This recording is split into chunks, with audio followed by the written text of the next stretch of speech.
बिस्मिल्लाहिर्रहमानिर्रहीम। Welcome to सरकारी job गुरु। दोस्तों, सेल्स टैक्स एक्ट 1990 का चैप्टर 2 हम कर रहे थे। इसकी सेकंड वीडियो में आपके साथ हूँ और ये इनलैंड रेवेन्यू सर्विस के इंस्पेक्टर के लिए जो टेस्ट हैं उसके लिए रिकमेंडेड है। तो प्लीज़ इस वीडियो को ज़्यादा से ज़्यादा शेयर करें और लास्ट तक वॉच करें और इस चैनल को ज़रूर सब्सक्राइब करें। इससे पहले वाली वीडियो का लिंक भी आप ऊपर राइट कॉर्नर में देख रहे हैं, तो उस पर भी जाएँ। तो चलते हैं 3B को करते हैं, collection of excess sale tax.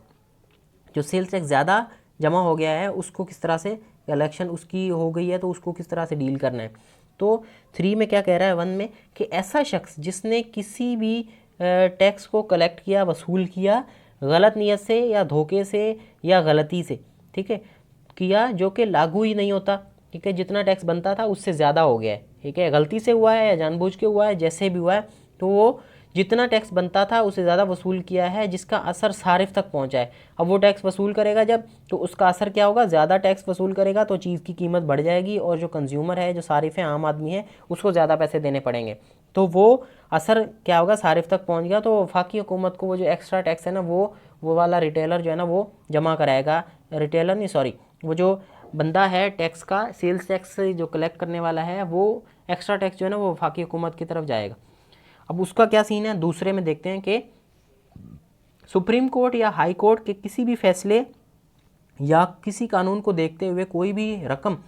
वफाकी हुकूमत को सबसेक्शन 1 के तहत जमा करवाई जानी हो तो उससे क्या कहेंगे, एरियर्स कहेंगे या चार्ज पेएबल कहेंगे। एरियर्स और चार्ज पेएबल की डेफिनेशन हमने पहले की हुई है सेल्स टैक्स की डेफिनेशंस में। एरियर्स कहते हैं जो एक्स्ट्रा रकम है जो पे करनी हो, सही है, आपकी सैलरी में जो एरियर्स आपके रह रहे होते हैं, यानी वो आपके कुछ पैसे जो है ना वो गवर्नमेंट की तरफ रह रहे होते हैं, फिर वो आपको एक साथ मिलते हैं, उसको एरियर्स कहते हैं। वो जो है ना नेक्स्ट मंथ्स में आपको मिल जाते हैं, ठीक है, उसको कहते हैं चार्ज पेएबल। जो चीज़ आपने पे करनी हो, जैसे बिजली का बिल आपके ऊपर आता है तो वो चार्ज पेएबल उसके ऊपर लिखा होता है, वो आपने पे करने आपके ड्यू है, तो वो उसे कहते हैं। इसमें कोई भी रिफ़ंड या क्लेम काबिल कबूल नहीं होगा। जो एक्स्ट्रा पैसे जमा हो गए उसमें रिफ़ंड वगैरह का कोई सीन नहीं है, ठीक है, ना ही किसी कोर्ट में ऐसा कोई हुक्म जारी कर सकती है कोर्ट भी, किसको, इसमें रिफ़ंड का कोई सीन है ही नहीं, ठीक है। अब वो हो गया तो ठीक है,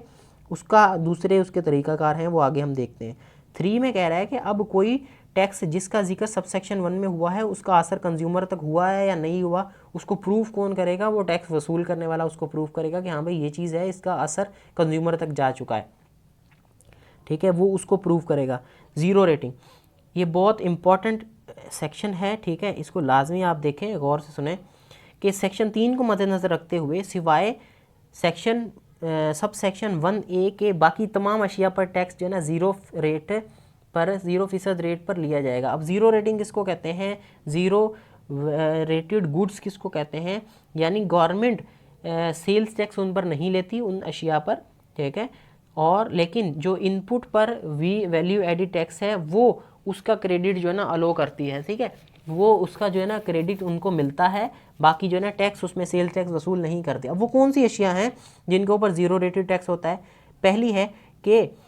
जो है ना वो एक्सपोर्ट हो या चीज़ें जो 5th शेड्यूल में, जो चीज़ें मुल्क से बाहर जाएं, ठीक है, या जो 5th शेड्यूल में चीज़ें हैं उनके ऊपर ज़ीरो रेट है। बी में क्या कह रहा है कि अशिया जो स्टोर हों या कोई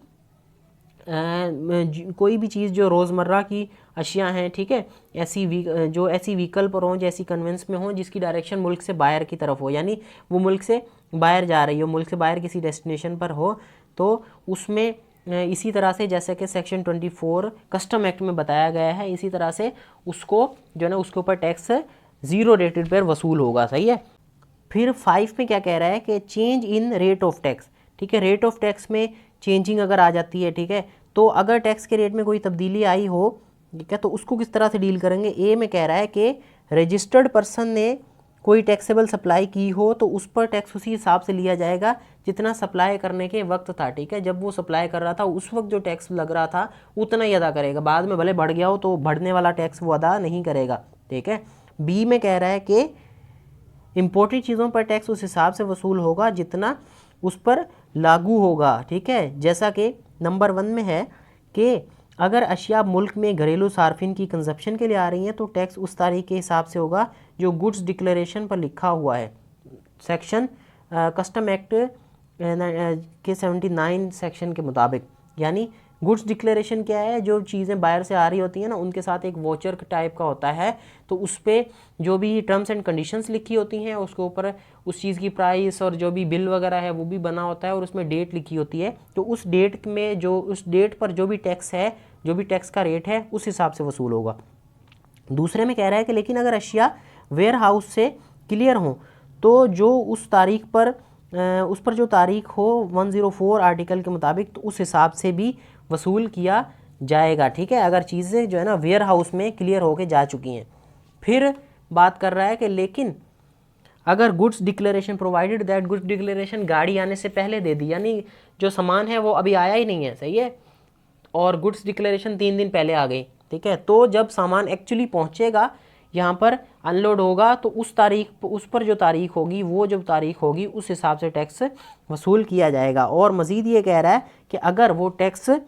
7 दिन के अंदर जमा नहीं कराया गया तो फिर जब टैक्स आप जमा करा रहे होंगे जिस डेट पर, उस डेट पर जो रेट आएगा उस पर आपने, उससे आपसे टैक्स जो है ना वो वसूल किया जाएगा। फिर नहीं देखा जाएगा कि कब आपका सामान आया है या, ठीक है, तो जो डेट होगी उस दिन उसका जो रेट होगा उस पर वसूल किया जाएगा, अगर आप 7 दिन के अंदर नहीं जमा कराते, 7 दिन के बाद।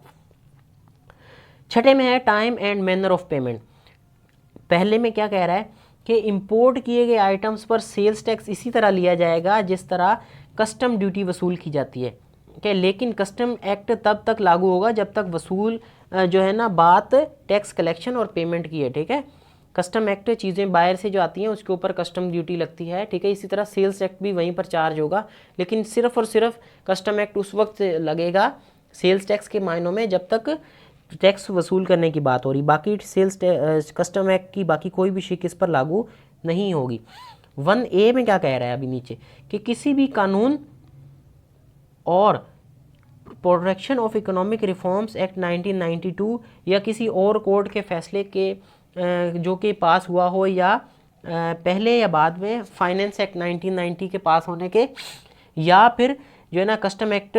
के सेक्शन 31A जिसमें सेक्शन 1 में जिक्र है, या उसके अलावा उसकी प्रोविजन उस पर कह रहा है कि लागू नहीं होगी। ठीक है, और किसी भी शख्स को एग्जेम्पशन यानी छूट या रिफंड या एडजस्टमेंट किसी भी सूरत में किसी भी चीज़ की इजाज़त नहीं होगी। ठीक है, फिर चाहे वो गवर्नमेंट या किसी भी अथॉरिटी ने उसको लिख कर दिया हो, उससे वादा किया हो, ठीक है, किसी भी कानून के तहत, इसमें बात ये कर रहा है कि किसी भी कानून के तहत उसको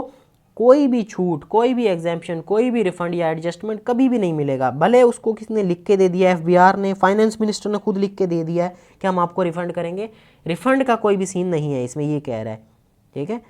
2 में क्या कह रहा है कि अगर किसी टैक्सेबल सप्लाई पर टैक्स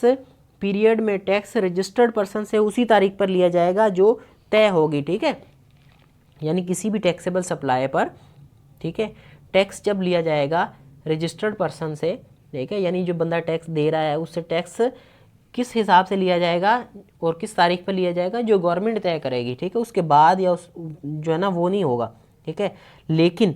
बोर्ड तो क्या है, गवर्नमेंट है, सरकार है, माई बाप है। ठीक है, अगर वो चाहे तो किसी भी सप्लाई पर टैक्स पर अहकाम जारी कर सकता है, ठीक है, माँ सिवाय ज़ीरो रेटेड टैक्सेस के, और इस पर वो इसी तरह से टैक्स लेगा और उसी वक्त अदा करेगा जैसे नोटिफिकेशन में लिखा हुआ है।